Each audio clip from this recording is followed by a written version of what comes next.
Zumiriki. Zumiriki. Hace unos días tuve un sueño muy revelador que te quería contar.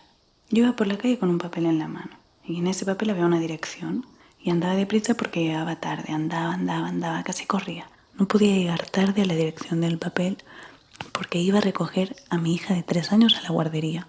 Y de repente me daba cuenta que cuando llegara a la guardería tendría que llamar a mi hija por su nombre, pero no me acordaba de su nombre. Intentaba hacer memoria, pero no me venía a la cabeza. Entonces seguía andando deprisa, tiraba, pero la angustia cada vez era mayor. Tenía una hija de 3 años cuyo nombre no recordaba.